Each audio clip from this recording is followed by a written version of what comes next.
Hi, அனைவருக்கும் வணக்கம். நான் உங்கள் ஆதிச்சுடர். நம்ம ஆதரையில இன்றைக்கு கோமாதா சிலைகள் பார்க்க போறோங்க. கோமாதா என்று சொன்னாலே நம்ம எல்லாருக்குமே தெரியும், பசுக்கள்.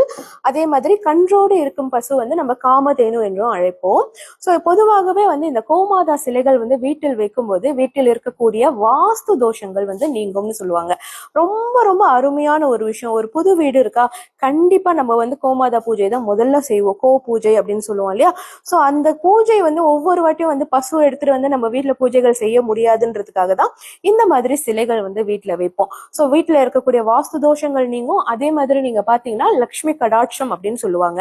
ஸோ நம்ம கிட்ட நிறைய விதமான பசுக்கள் இருக்கு. இது நீங்க பாத்தீங்கன்னா கிருஷ்ணர் இருப்பாரு.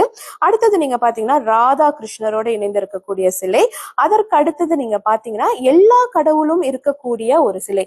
இந்த பசுவில் ஒவ்வொரு பசுவிலும் 33 தேவர்களும் இருப்பதாக ஒரு ஐதீகம் இருக்கு.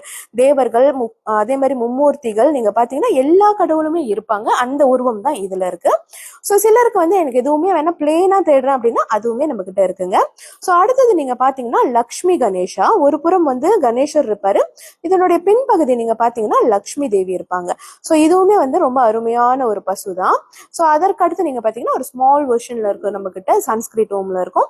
இதுவுமே ரொம்ப அழகா கியூட்டா இருக்கும். இது எல்லாமே நீங்க உங்க வீட்டுகளுக்கும் வைக்கலாம், உங்களுடைய வியாபார தளங்கள்லயும் நீங்க வைக்கலாம். மற்றவர்களுக்கு நீங்க கிஃப்டா கொடுக்கணும்னா கூட தாராளமா நீங்க கொடுக்கலாங்க.